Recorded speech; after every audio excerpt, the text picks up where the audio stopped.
So I wanted to kind of give a little showcase here of my masks, all my werewolf masks.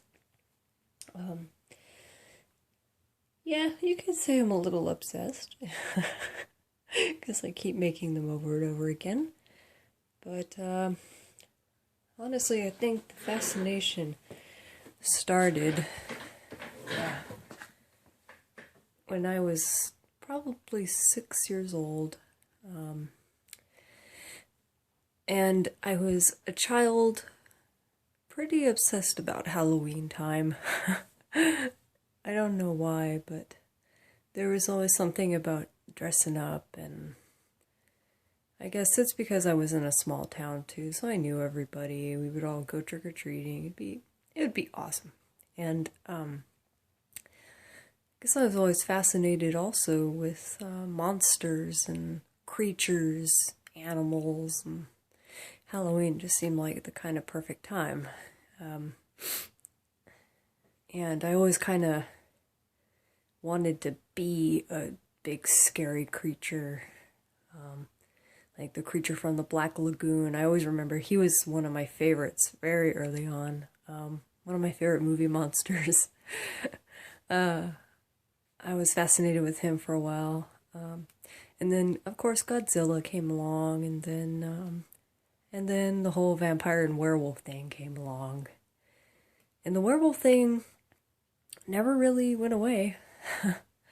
I'm still pretty thoroughly obsessed with werewolves. I love them so much. I love the lore, and just them in general, and what they mean to us, to be half animal, half person, half brute, half human, and I'm not going to get too into that right now, but what I do want to talk about is getting into the mask making when I was a kid, because I would search Halloween stores in the malls and even Walmart, crazy, just looking for the perfect werewolf mask, because I just wanted to be a werewolf every single Halloween. And unfortunately, there was nothing that really met my standards. So I think that kind of buried a seed within me to constantly want to make a better mask, a better werewolf mask, because I never found one that was exactly what I wanted it to be, I guess you could say. So I keep finding more and more ways to make the masks better, and it makes me 50 different kinds of happy when I'm making these masks. Anyway, enough about that, I guess. My Halloween obsession in childhood, but these masks here, they in order, this guy came first, and then it was him. He's one of my most recent, and then of course this guy I'm working on right now. But this guy, he was my very first. So let's take him for a sec here. He was my very first werewolf head. As you can kind of see, he's a little more perhaps primitive in the methods that I use, but I'm actually really surprised he's held up as good as he has. He's very durable. He's made off of what are these things called? These the sewing meshes? Yeah. It's put together kind of like a helmet, and it's the base. And the rest of it is made out of foam. The cheeks here, made out of foam. Forehead, foam. Also taxidermy eyes. This guy actually had a lot of taxidermy parts. Just ordered taxidermy parts. But I'm really surprised. He's been banged around and thrown and tossed and sat on, and a good strength test for your masks is giving them to your younger cousins to play with. I think my oldest little cousin right now is also developing a sort of werewolf fascination, so she's taken him for quite a ride every time she comes over. So he's doing real good. Aren't you, buddy? This one, his name is Wolfenstein. They have names. And what hasn't changed is the fact that I've been using polar bear teeth. This is nothing new here. The only difference is that in this one I used the entire jaw set, so you can see his much longer snout than, let's say, he does. That's kind of cool. Also the eyes. These eyes I did not paint myself or make at all. These are glass eyes from, I think I ordered them from Van Dyke's Taxidermy Supply. Yeah, that's it. And they're not wolf eyes. They are actually cougar eyes. I thought they had a really gorgeous, like, yellowish glow to them, so I used them. So yeah, no altering the teeth. I just straight up painted them. There's no sealer on the teeth, so you can kind of see some areas it's chipped a little bit. Probably should fix that. But his teeth align very nice. No problems there at all. You can open his mouth quite wide. His nice, lovely pink tongue. The tongue hasn't changed either. I've been using this tongue for this one, and again this time. So now I would like to kind of to show the nose here.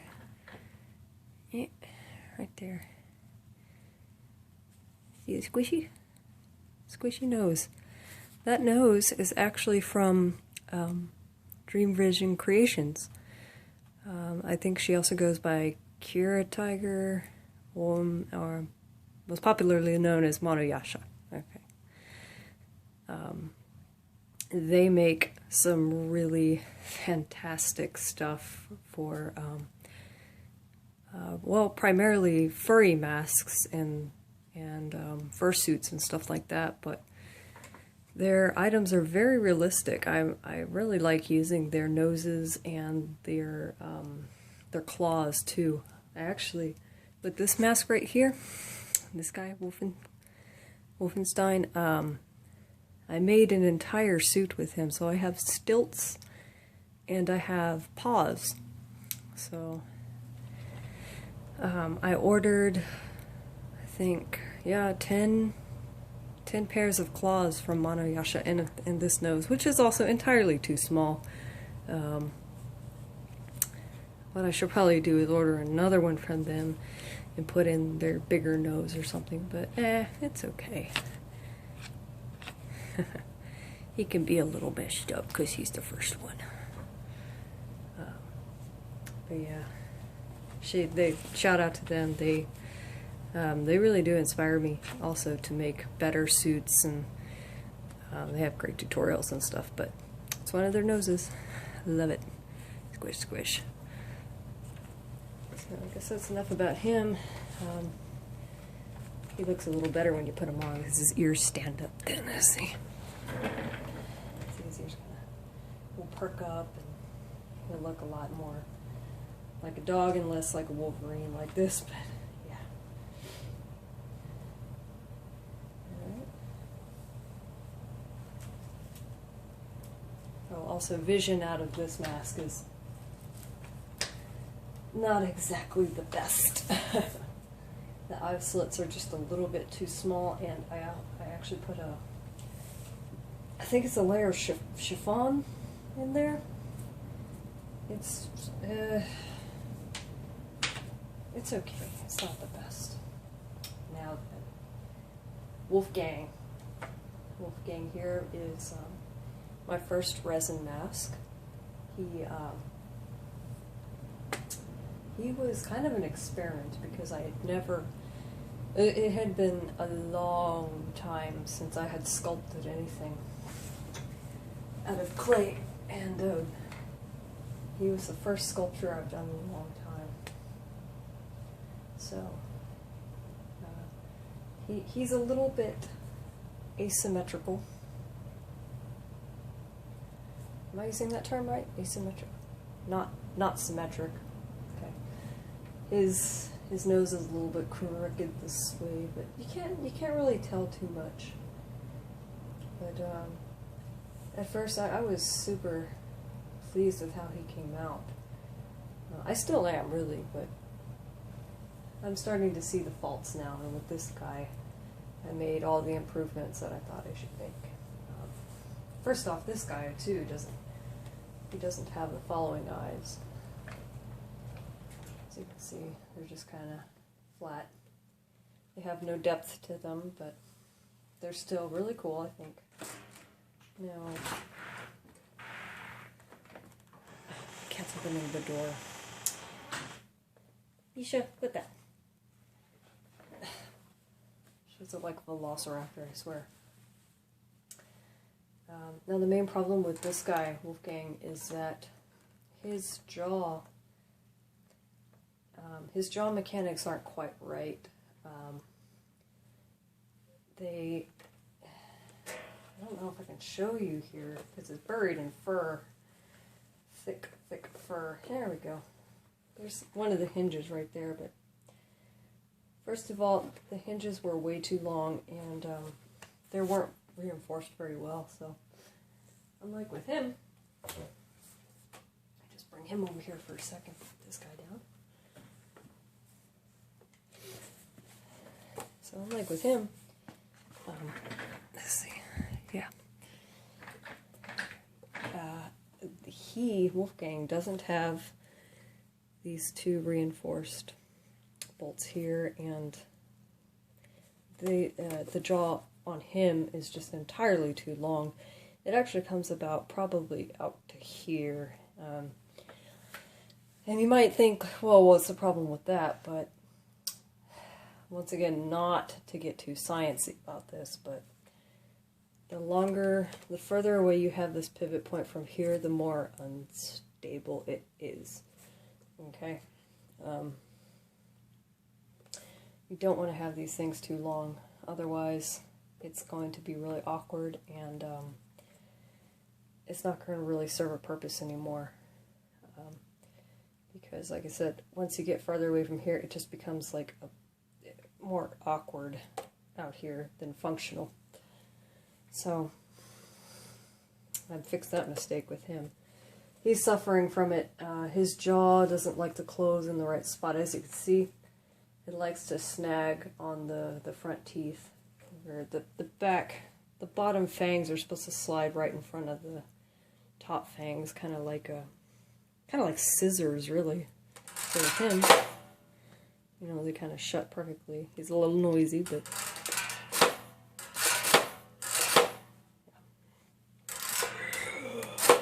anyway, he doesn't do that. If I open his jaw up,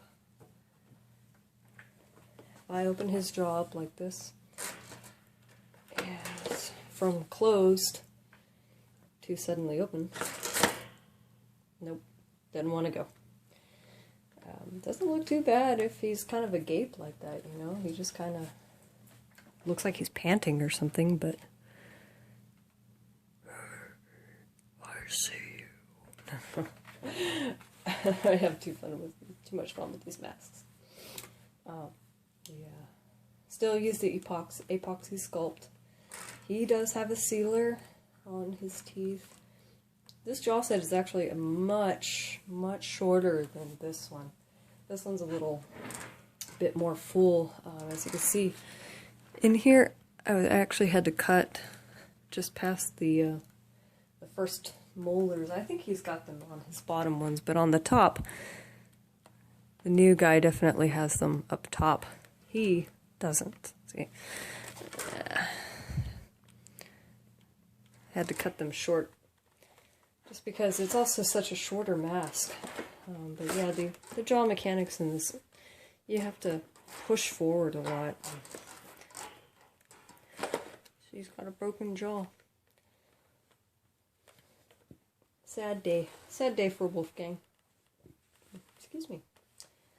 What else to say about him? That's about it, I guess. He was just the first legitimate resin mask I tried to make.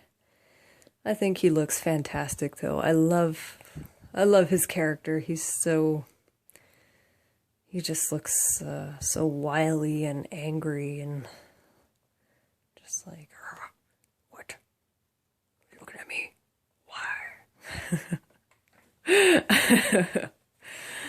Anyway, maybe one of these days I can kind of take him apart a little bit and redo the jaw mechanics, and he'll be back to normal.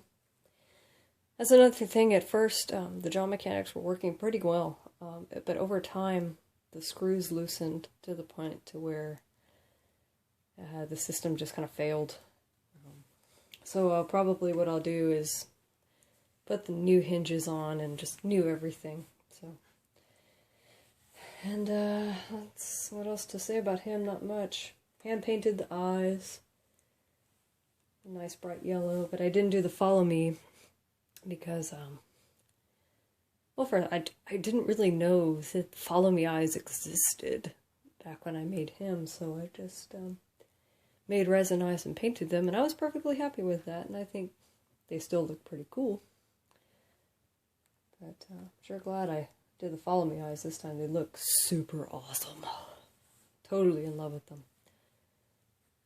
And my first intention with Wolfgang here was to actually put blood all over his mouth and make him look like he just gorged on like human flesh or something, but I ended up liking this fur so much I couldn't bring myself to ruin it, essentially. So he's going to stay like the pretty white werewolf. He's going to be the pretty boy. Yeah.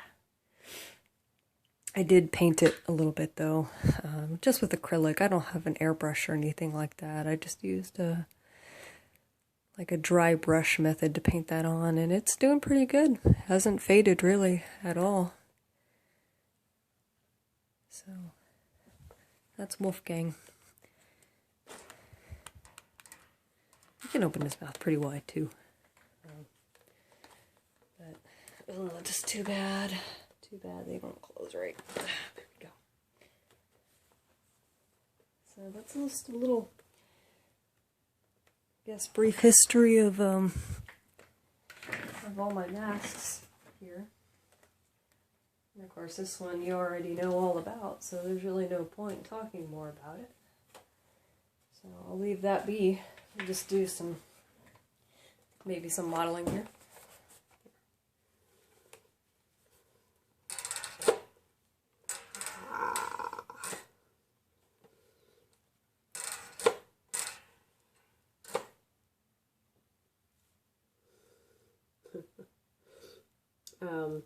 I don't know if you can hear me in this, but I will be putting the straps on right now, so that's going to be the thing to do. What if I see it? I don't know about that.